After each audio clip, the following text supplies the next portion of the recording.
sebuah kisah kuno, cerita tentang timun mas dan raksasa.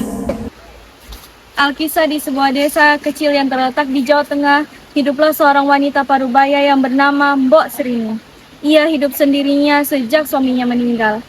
Karena merasa kesepian, ia selalu berharap keajaiban datang kepadanya. Untuk meraih harapan itu, siang malam ia berdoa kepada Tuhan Yang Maha Kuasa agar dikaruniai seorang anak untuk menemani hidupnya.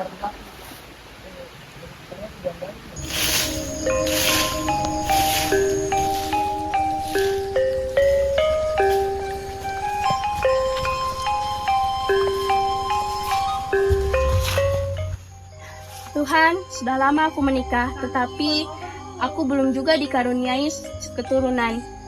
Suamiku pun telah meninggal. Andai saja ada sebuah keajaiban, berilah aku seorang anak ya Tuhan. Apapun akan hamba lakukan. Suatu pagi, setelah selesai membersihkan rumah, Mbok Srini memutuskan untuk pergi ke hutan mencari kayu bakar seperti biasanya. Ia melangkah menyusuri jalan setapak yang dipenuhi suara burung dan hembusan angin yang sejuk.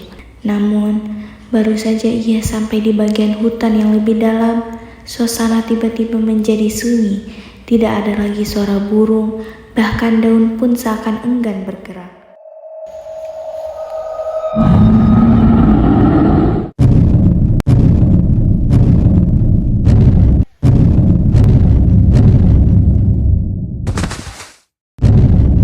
Tuhan raksasa, janganlah engkau memangsaku.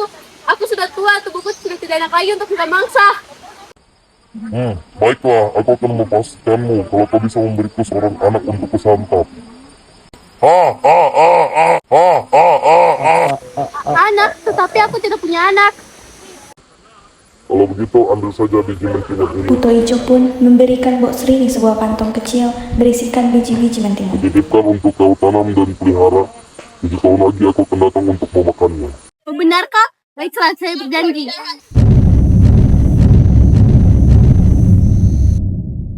Mbok Srini pulang, lalu segera menanam biji-biji itu di halaman rumah dan merawat sesuai janjinya.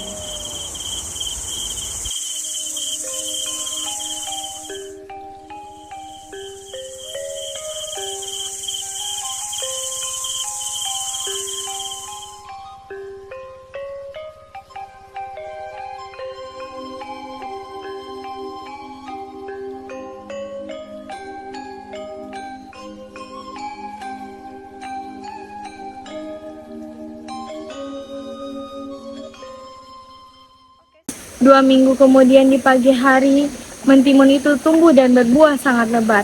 Namun salah satu mentimun terlihat memiliki warna dan ukuran yang berbeda dari biasanya. Bu Mawarni yang merupakan seorang tetangga Bu Srini yang selama ini membantunya sedang lewat sambil membawa hasil panen singkong. Tiba-tiba terhenti ketika melihat salah satu mentimun raksasa itu bersinar keemasan.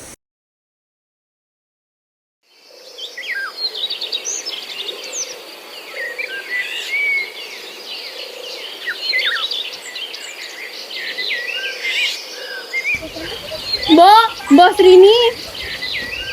Mbok Srini. Mbok Srini.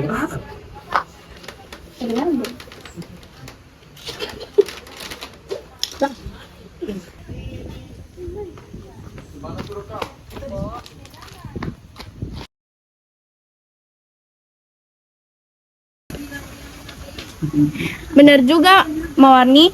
Seumur hidup saya belum pernah melihat mentimun sebesar dan seindah ini.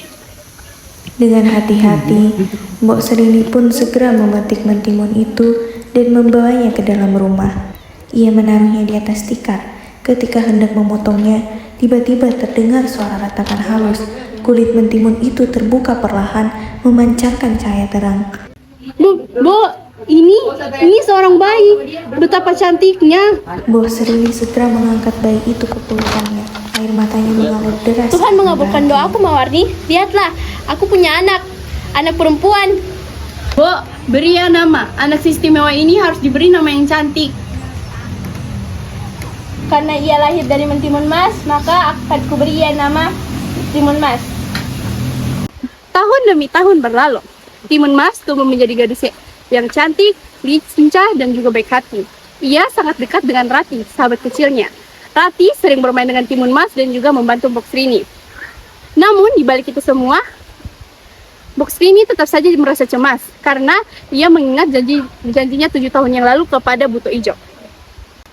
Beberapa hari kemudian, kecemasan Box Rini pun menjadi kenyataan.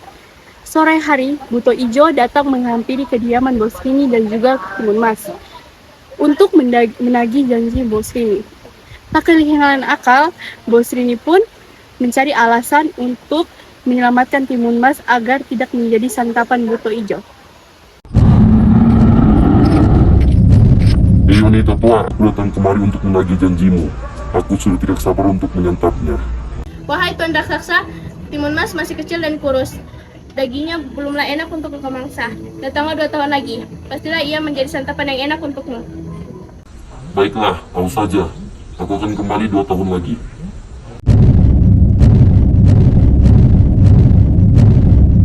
Setelah Buto Ijo pergi, Box Rini pun terus mencari cara agar Timun Mas bisa melarikan diri. Hingga pada suatu malam, Box Rini bermimpi bertemu dengan petapa sakti di Bukit Gunung. Petapa tersebut meminta agar Timun Mas menemuinya di Bukit Gunung. Suruhlah Timun Mas untuk menemuiku di puncak Bukit Gunung. Baiklah, akan aku sampaikan kepada Timun Mas. Esok pagi, Box Rini pun mengikuti pesan dalam mimpinya. Ia menceritakan semua kepada Timun Mas tentang janjinya dengan raksasa dan langsung menyuruh Timun Mas untuk segera menemui sang pertapa di puncak Bukit Gunung. Setelah Timun Mas mengerti, ia pun langsung bergegas untuk menemui sang pertapa tersebut.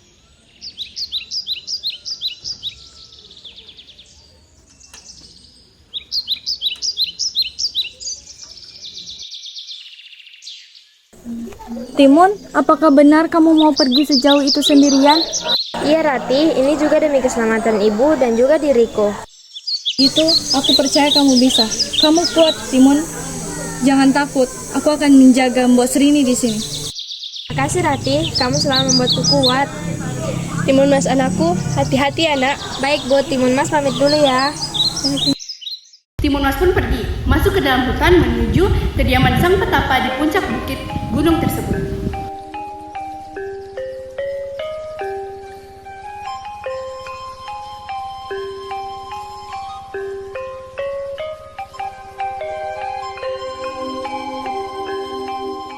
Setelah berhari-hari mendaki, akhirnya Timun Mas pun sampai di kediaman sang petapa itu dan menceritakan semuanya kepada sang petapa. Lalu memberinya 4 kantong yang hanya boleh dibuka jika Timun Mas dalam keadaan bahaya.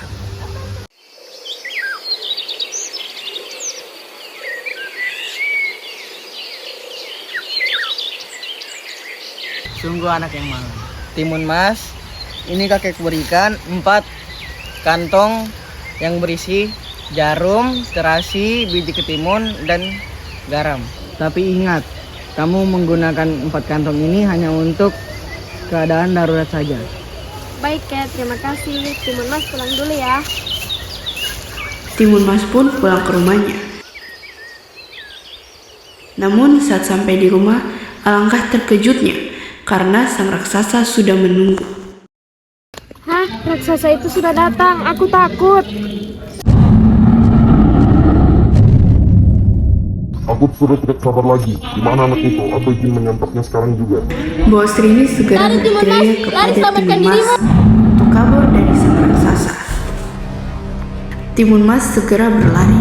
Sang raksasa menjadi marah dan mengejarnya. Timun Mas teringat pesan sang petapa.